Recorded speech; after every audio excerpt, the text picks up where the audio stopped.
You are sitting alone in a room that you know is empty. The television is off. The house is settled. Yet the hair on your arms stands up in a wave of static electricity that has no physical source.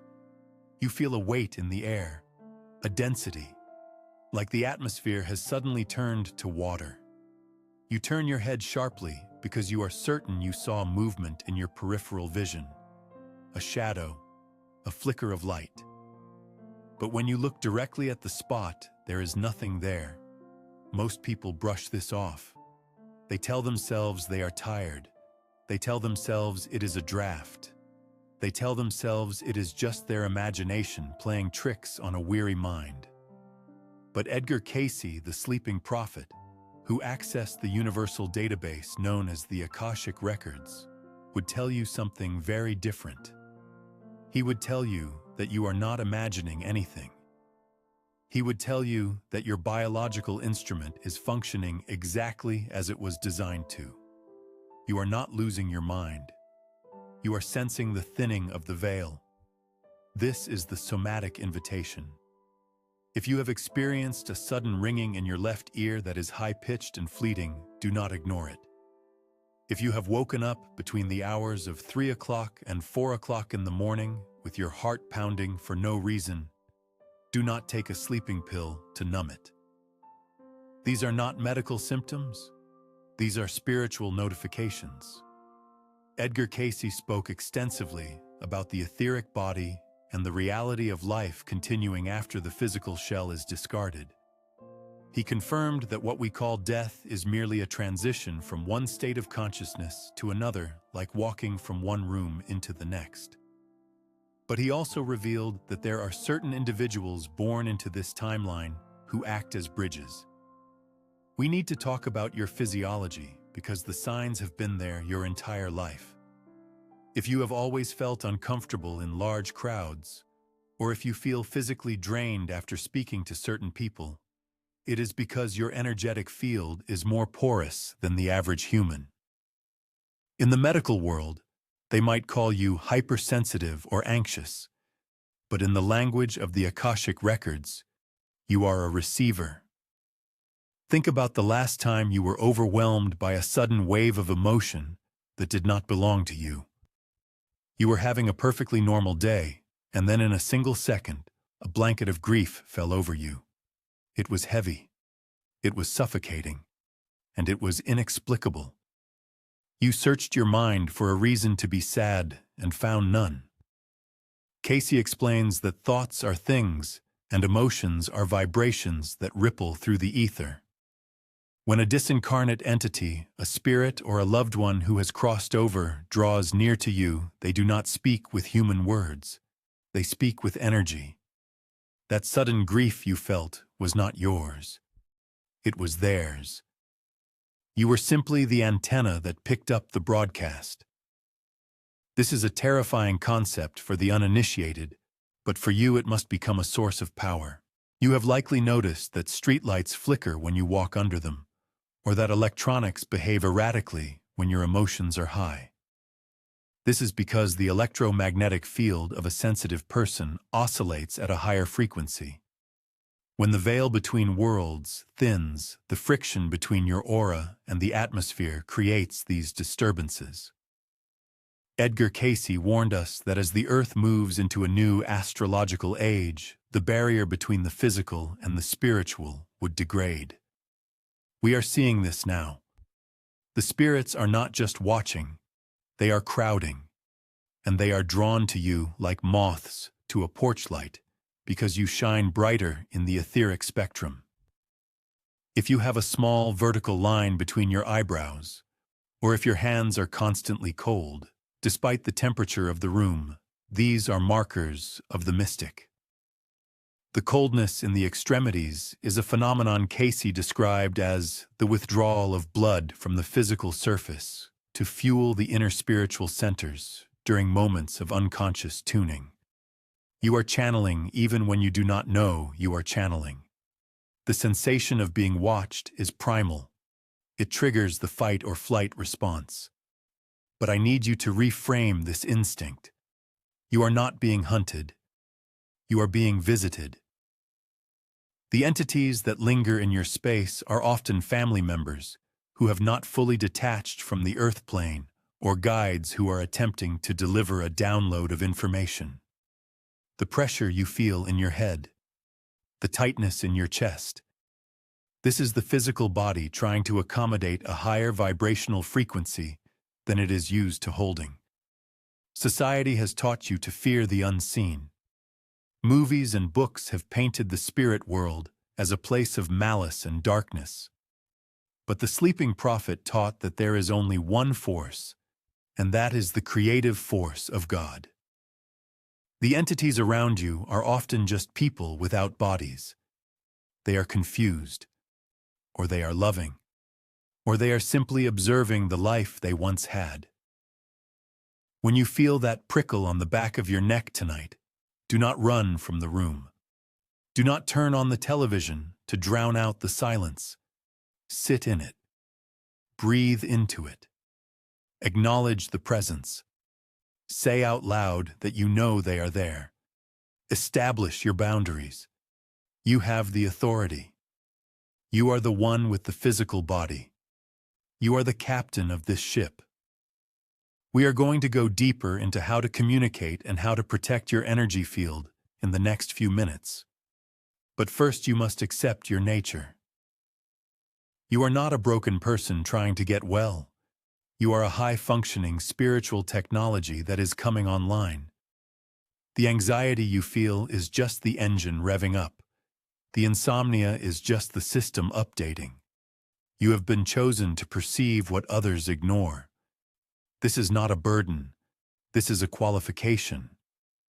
If you have felt the temperature drop in a room when no window was open, if you have smelled the perfume of a grandmother who passed away 20 years ago, if you have heard your name called out as you were drifting off to sleep, you are part of the tribe of the thin veil. The dead are not gone. They are just on a different frequency. And you, my friend, are the radio that is finally tuning in. I want you to take a deep breath and claim your space right now. If you recognize these signs in your life, if you are done hiding from your own sensitivity, if you are ready to stop being afraid of the shadows and start understanding the light within them, drop a comment below and declare your power. Write the words, "I am the bridge between worlds." Do it now. Affirm your purpose. The fear ends where your understanding begins. Let us continue. Now that you have spoken those words into existence, you have shifted the atmosphere around you. You might feel a subtle change in the temperature of the room or a slight tingling at the base of your neck. Do not brush this off. This is the first law of the physics of spirit coming into play. We are moving beyond the folklore of haunted houses and chain-rattling specters. We are entering the domain of high mechanics. Edgar Cayce did not view the spirit world as a distant place up in the clouds or down in the earth. Through thousands of readings given while in a self-induced trance state, he revealed a structural blueprint of reality that quantum physicists are only just beginning to understand today. You need to understand the mechanics of the invisible.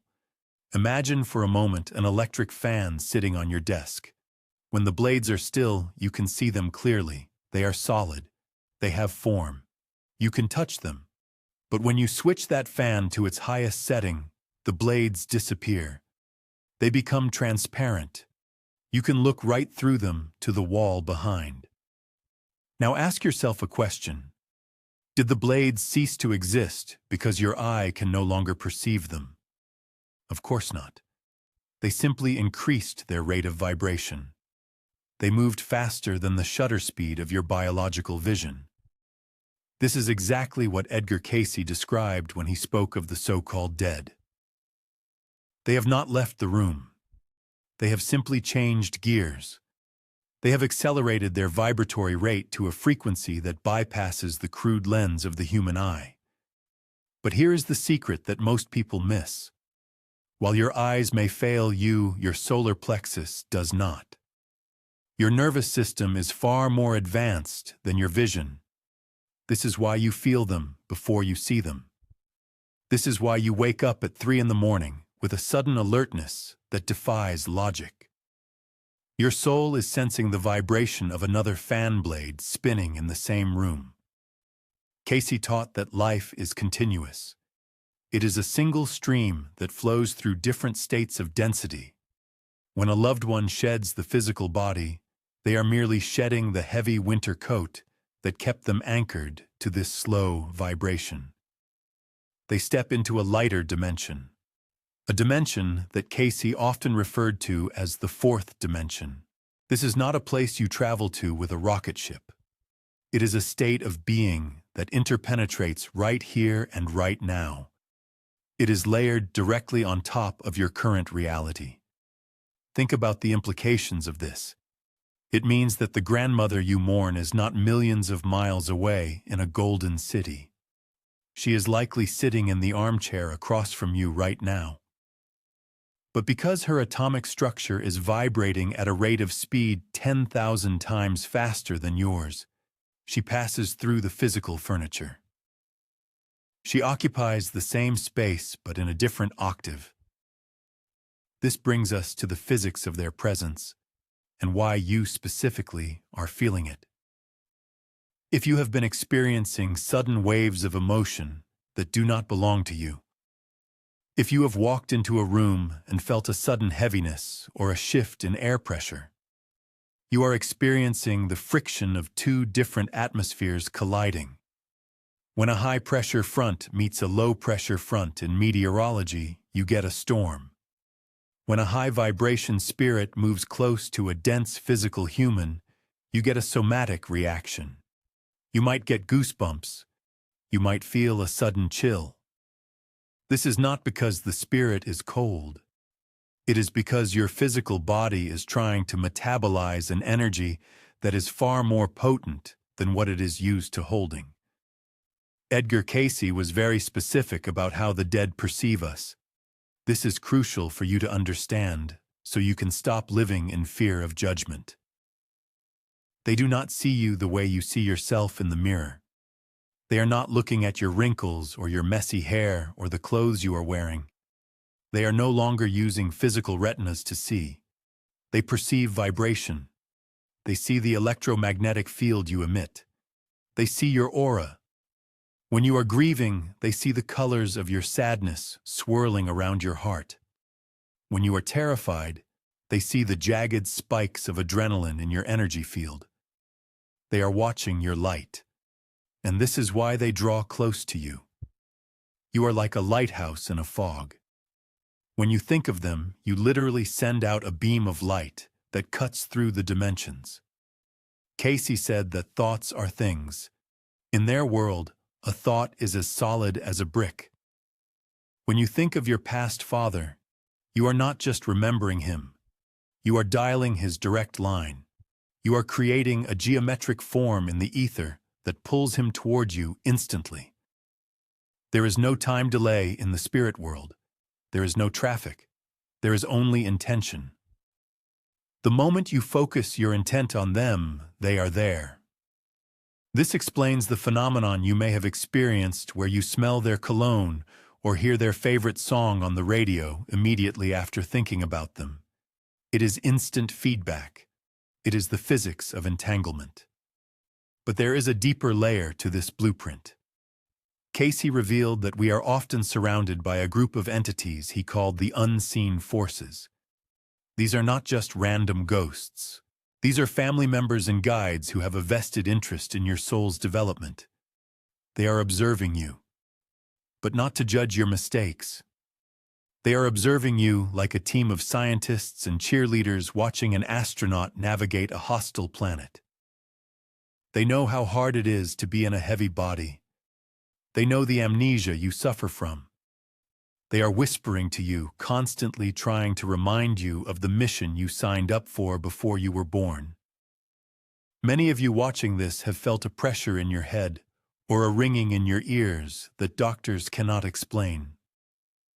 Cayce spoke of the pineal gland and the pituitary body as the physical hardware for spiritual transmission.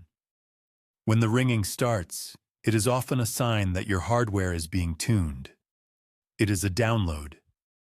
The veil is thinning not because the world is ending, but because your personal frequency is rising to meet theirs. You are becoming the fan blade that is starting to spin faster.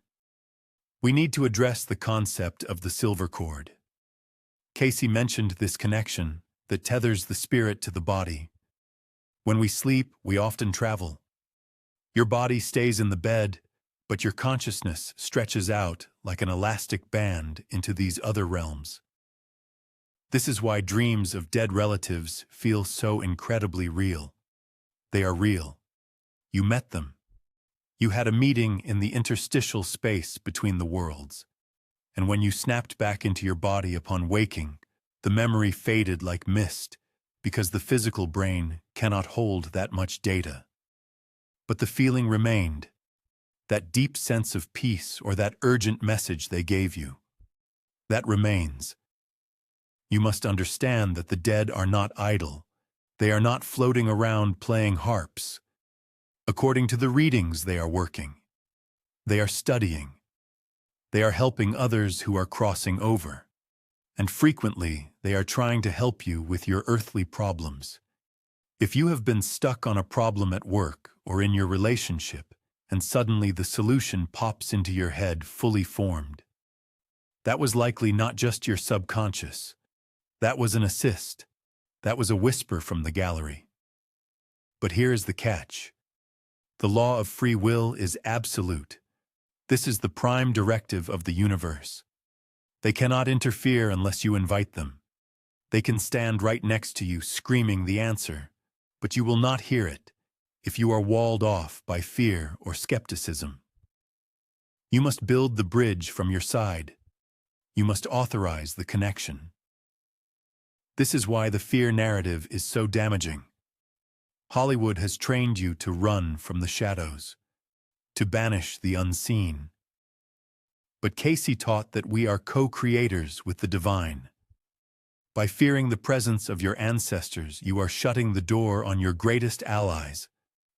You are unplugging the phone, just as they are trying to call with the winning lottery numbers for your spiritual growth. The physics of spirit presence is based on resonance. Like attracts like. If you maintain a vibration of love and gratitude, you become visible to the highest entities. You become a beacon for the helpers. If you wallow in deep despair or anger, you lower your visibility and you might attract static. You might attract confusion. This is why Cayce always emphasized the importance of the ideal, of setting your intention toward the light. We are going to go deeper into how you can fine-tune this radio, how you can turn that ringing in your ear into a clear voice, how you can differentiate between your own thoughts and a message from the other side. Because there is a specific signature, a specific texture to spirit communication that is undeniable once you know what to look for. The separation is an illusion. The room you are sitting in is crowded with love. It is crowded with history. It is crowded with a support team that has been waiting for you to realize they never left. They are watching you now. Not with eyes of judgment, but with the gaze of unconditional love, waiting for you to look back and acknowledge the connection. You are standing at the precipice of a great remembering. The static is clearing. The image is sharpening. You are about to learn how to operate the controls of your own spiritual vessel. I want you to prepare yourself for the next revelation. We are going to discuss the specific signs that indicate who exactly is standing beside you. Is it a grandmother? Is it a guide you have never met? Is it a soulmate from a past life? The energy signature is different for each, and your body knows the difference. Stay with me. The training is intensifying. We are about to unlock the specific codes of identification. You have just crossed a threshold. Do not click away. Do not let the distraction of the modern world pull you back into the sleep of the ordinary. What you are feeling right now is not a coincidence. That sudden coolness in the room, that prickling sensation at the base of your neck, the sudden ringing in your left ear that fades as quickly as it arrived. These are not medical symptoms. These are knocks on the door of your consciousness. Edgar Cayce spoke of the body as a temple, but he also spoke of it as a finely tuned instrument, a radio receiver of the highest caliber. For years, you may have thought this receiver was broken because it picked up static. You called it anxiety. You called it hypersensitivity. You called it insomnia. But I am here to tell you that the machine is working perfectly. It was simply tuned to a frequency you had not yet learned to interpret. We are now moving into the heart of the mystery, the sacred contract. This is where we dismantle the old story of the haunted observer, the victim of spooky occurrences, and we rebuild you as the awakened co-creator. You need to understand the physics of this presence. When a soul leaves the physical vessel, it does not vanish into a void. It accelerates. Cayce described life not as a line, but as a continuous cycle of energy. The vibrational rate of the departed increases. To them, you seem slow, heavy, like you are moving through underwater currents. To you, they seem fast, invisible, like the blades of a fan spinning so rapidly they disappear from sight. But every now and then, the frequencies align. Let us look at the evidence written in your own biology. We promised to identify who is standing there. This is how you read the signature. First, consider the sensation of temperature. Have you ever been sitting in a warm room, perhaps reading a book or watching a screen, and suddenly a wave of cold washes over a very specific part of your body? Perhaps just your arm or your cheek. This is not a draft. This is a density shift. When a spirit entity draws close, they draw energy from the atmosphere to manifest their presence. They condense the air. If this coldness feels familiar, if it brings with it a sudden memory of a childhood kitchen or a backyard garden, this is often a family member, a grandmother, a father, someone who shares your genetic code. They are using the resonance of your own blood to bridge the gap. They are standing right there, often leaning in to check on you, trying to soothe the worry you have carried for 3 days. Now pay attention to the sense of smell. This is the most direct path to the memory center of the brain, the olfactory nerve. You are driving in your car with the windows up. Suddenly the cabin is filled with the scent of pipe tobacco, or lilacs, or the distinct smell of sawdust and old paper. There is no source for this. This is a calling card. Cayce taught that smell is a vibration. The spirit is projecting the vibrational pattern of a scent you associate with them to announce their arrival. It is their way of saying, "I am here, and I remember." If you smell baking bread or a specific perfume that has not been sold since 1985, do not brush it off. Acknowledge it. Say their name out loud. Watch how the atmosphere in the room instantly lightens. But there is a different kind of pressure, a different signature. Sometimes you feel a tingling at the very top of your head, the crown. It feels like gentle electricity, or perhaps you feel a sudden intense heat in your hands. This is rarely a deceased relative. This is often what Cayce referred to as a guide or a master. An entity that has graduated from the wheel of karma and is here to assist you in your specific mission. This energy feels heavier, more serious. It commands respect. When this presence is near, you might find that you suddenly have an idea you did not think of. A solution to a problem drops into your mind fully formed. You think you are a genius in that moment, but you are actually a channel. You are downloading wisdom from the archives that these guides are holding open for you. And then there is the third signature, the soul connection from a past life. This one can be confusing. It manifests often as a deep, inexplicable emotion. You might be washing the dishes or walking to the bus stop, and suddenly you are overcome with a wave of grief that is not yours, or a wave of love so intense it brings tears to your eyes. Your heart beats faster. You feel a longing for a place you have never visited, a home you cannot find on a map.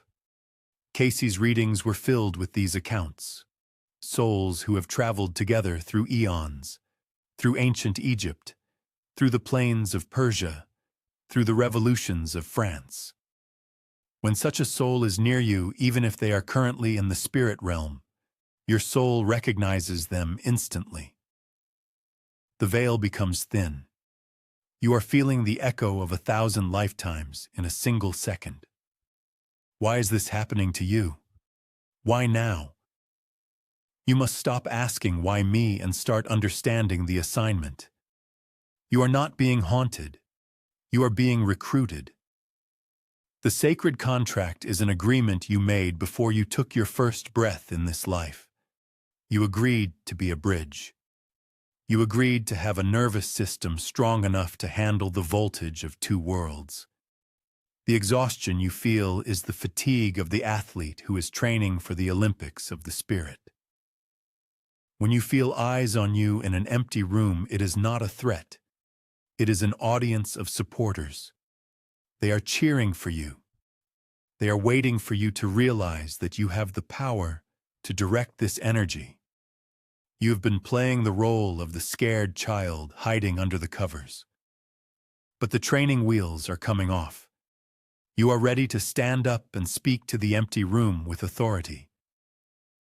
Imagine the shift. Instead of freezing in fear when the floorboard creaks, you close your eyes and extend a mental hand. You say, I feel you. I acknowledge you. What is the message? The moment you switch from fear to curiosity, the dynamic changes. You become the co-creator. You stop being the victim of the supernatural, and you become a partner with the divine. Edgar Cayce warned that fear creates a barrier. It lowers your vibration and makes the connection muddy. Love clears the line. Acceptance amplifies the signal. We are approaching a critical junction in this training. In the next few minutes, we are going to discuss how to ask them for specific help, how to use this team of invisible consultants to change your financial situation, to heal your body, to fix your relationships. Because that is why they are here. They are not here to scare you. They are here to work. But first, you must seal this contract. You must accept your role as the bridge. You must tell your subconscious mind that you are no longer afraid of the shadows. I want you to take a deep breath. Feel the air filling your lungs. That air is shared by the living and the spirit.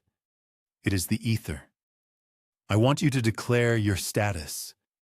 If you are ready to stop being haunted and start being empowered, I need you to leave a specific mark in the comments below. This is your digital signature on the contract. Write this down. I accept my role as the bridge between worlds. Do it now. Do not hesitate. The moment you type those words, you are sending a signal to your guides that you are awake, that the radio is on, that the operator is at the controls. I accept my role as the bridge between worlds. Feel the shift as you write it. Now that you have signed the contract, we can proceed to the advanced mechanics. We are going to talk about the silver cord. We are going to talk about dream incubation. We are going to talk about how to wake up with answers to questions you haven't even asked yet. The spirits beside you are smiling right now. They have been waiting for this moment for decades. You have finally turned around to look back. Let us continue. The lesson is far from over.